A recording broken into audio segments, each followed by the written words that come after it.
que es súper relevante para la práctica del internista, como es la osteoporosis, que se define como una enfermedad esquelética sistémica con disminución de la resistencia ósea y que puede favorecer la aparición de fracturas y que pueden llevar a la mortalidad, a una alta mortalidad. Es importante justamente por esto, porque muchas veces es subdiagnosticada por el internista y la pillamos tarde. En el fondo la pillamos cuando el paciente ya se fracturó, el paciente ya tiene compromiso, ya queda propostrado, por ejemplo, y es importante para nosotros saber cuándo diagnosticarla, cuándo sospecharla, para poder prevenir años de invalidez y también la mortalidad de muchos de estos pacientes. En términos de epidemiología, sobre osteoporosis per se, hay trabajos chilenos que lo que han mostrado es que cuando al paciente se le pregunta si tiene osteoporosis, alrededor de un 17, un 20% de los pacientes refiere tener osteoporosis, pero al hacer estudios con densitometrías óseas, se ha visto una incidencia de alrededor de un 30% de la población, e incluso en mayores de 75 años puede llegar hasta un 50% de la población con osteoporosis. ¿Y qué relevancia tiene esto? Que puede llevar principalmente a dos tipos de fracturas que son o tres tipos de fracturas que son las clásicas. Una, la fractura vertebral, que es la más frecuente. Recordemos, como les voy a contar más adelante, que la fractura vertebral es la más frecuente porque es la que tiene más hueso trabecular. Y la segunda más frecuente es la fractura de cadera, que es quizás la que más vemos con más frecuencia en pacientes hospitalizados, especialmente en la población geriátrica, en que se ha descrito una incidencia más o menos de 200 por 100.000 en pacientes menores de 75 años, pero cuando uno pasa a la población mayor de 75 años podemos llegar incluso a 600 por 100.000. Y la mortalidad de la fractura de cadera es de alrededor de un 10 a un 20% por año. Por lo tanto, no nos sirve diagnosticar la fractura de cadera, sino que lo que tenemos que hacer es ir a prevenir que ocurra. En términos de fisiopatología, han habido múltiples avances en los últimos años. Y primero, para hacer como un marco teórico, sabemos que el hueso, la estructura macro del hueso está formado por hueso trabecular y hueso cortical. El hueso cortical está principalmente en los huesos largos y le da la resistencia, la estabilidad, la estructura al hueso, y el hueso trabecular está presente principalmente en huesos como las vértebras o en los huesos planos, y es el que principalmente es el más metabólicamente activo y es el que principalmente se ve afectado en la osteoporosis. Como sabemos, el hueso es un órgano metabólicamente muy activo, a diferencia de lo que se creía hace años atrás, y sabemos que hay múltiples mediadores y múltiples células que están involucradas en este metabolismo. Aquí en este esquema les quería mostrar primero esta célula de acá, que es el osteoblasto, que es una célula derivada del mesénquima y que lo que produce es la generación de la matriz ósea que posteriormente se va a mineralizar. El osteoclasto, que es derivado de células hematopoyéticas, que son múltiples células que se juntan y forman una gran célula multinucleada, y lo que produce es la resorción ósea por liberación de protones y acidificación del lecho del hueso. Y una célula que, como muchos me han comentado, es una célula un poco olvidada, es el osteocito, que son osteoblastos que han ido quedando embebidos dentro de la matriz ósea y que tienen una función metabólica súper importante. Sabemos que en relación a las diferencias de carga del hueso, por ejemplo, sabemos que el osteocito libera mediadores que es capaz de modular la respuesta resortiva versus la respuesta de generación de matriz ósea. Así que el osteocito también tiene un rol importante.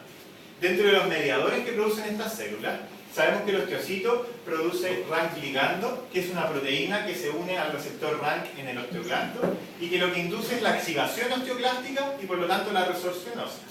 Además, el hueso, el osteoblasto, produce como forma de contrarrestar esta respuesta, esta acción del RANK ligando, la osteoprotegerina, que es una proteína que se une al RANK ligando e impide su unión al RANK y por lo tanto impide la activación osteoclástica por ese mecanismo. Además, esta es una molécula que está más en boga en los últimos meses. La esclerostina es una proteína que se produce a nivel del osteocito y que lo que hace es inhibir la acción osteoblástica. Por lo tanto, medidas que podamos tomar nosotros como para antagonizar la respuesta de la esclerostina podrían tener algún rol, y les voy a mostrar más adelante, sobre la osteoporosis. La esclerostina actúa sobre el osteoblasto a nivel de la vía del Wnt y eso hace que se inhiba la acción osteoblástica. Además, mediadores sistémicos que pueden participar de la osteoporosis, uno son los estrógenos, y Claramente se ha demostrado que mujeres posmenopáusicas tienen más riesgo de osteoporosis y es la osteoporosis más frecuente que nosotros vamos a ver, y es porque el estrógeno tiene un efecto sobre el osteoblasto en el fondo, mantener al osteoblasto vital. Cuando disminuye los estrógenos y en general a mayor edad, el osteoblasto tiende a involucionar y a tener apoptosis más temprana. Además, la PTH tiene un rol que es tanto anabólico como catabólico del hueso. Sabemos que la secreción continua de PTH produce la resorción ósea, pero sabemos también que cuando uno la administra en forma intermitente, tiene acción anabólica.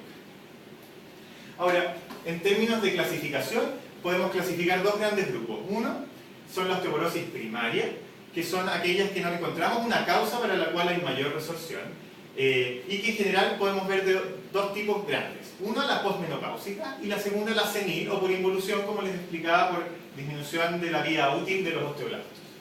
Y la osteoporosis secundaria, que es la que tenemos que ir a buscar en los pacientes que no tienen los factores de riesgo clásicos, que les voy a mostrar un poco más adelante, son aquellas que son secundarias a alguna otra patología. Unas pueden ser genéticas, como la osteogénesis imperfecta, patología endocrinológica, como el hipertiroidismo, el hiperparo, la acromegalia, la diabetes. En general, casi todas pueden producir osteoporosis secundaria. Patologías sistémicas neoplásicas, por ejemplo, el linfoma, la leucemia por distintos mecanismos, el mieloma, la enfermedad renal crónica, el daño hepático crónico, las acidosis tubulares renales, en general pueden producir también osteoporosis secundaria. El uso de drogas también nos puede llevar a osteoporosis secundaria. Clásicamente el corticoide, que va a afectar en casi todos los puntos de la formación y de la resorción ósea. Y también factores ambientales, por ejemplo, la disminución del consumo de lácteos o la menor exposición a luz solar, que disminuye la producción de vitamina D. En cuanto al diagnóstico, primero debemos ir a buscar a la historia del examen físico los factores de riesgo. ¿Y cuáles son estos factores de riesgo? Uno, la posmenopausia. Como les explicaba, los estrógenos están íntimamente relacionados. Otro factor de riesgo son la exposición solar. Sabemos que pacientes, por ejemplo, las monjitas o mujeres que estén muy tapadas o hombres que estén muy tapados y no tengan exposición a la luz solar, también tienen mayor riesgo. También el bajo peso. El bajo peso se ha asociado también a disminución de la masa ósea. Los otros factores de riesgo también es el tabaquismo y el alcohol, que en general lo que producen es disminución también de la masa ósea.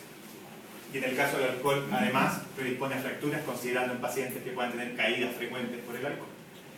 Entonces, a la historia vamos a ir a buscar estos factores de riesgo, y al examen físico la verdad es que no nos va a aportar tanto, excepto en casos muy evidentes, como por ejemplo pacientes con cifosis dorsal importante por fracturas vertebrales, o pacientes que digan, me bajó la talla o me achiqué en los últimos meses, bajé 4 centímetros. Eso también nos debería orientar a ir a buscar al menos radiografía de columna y ir a buscar una densitometría. Claramente el examen de elección en estos pacientes es la densitometría ósea, que es un examen que es altamente disponible, que es más barato que otras técnicas radiológicas y que lo que nos permite es evaluar la densidad mineral ósea. Ahora, para clasificar la osteoporosis o la osteopenia hay criterios que son de la OMS, que vamos a discutir, que les voy a contar ahora, pero vamos a discutir un poco su relevancia. Primero, sabemos que la densitometría ósea nos van a presentar un T-score y un Z-score. El T-score compara el paciente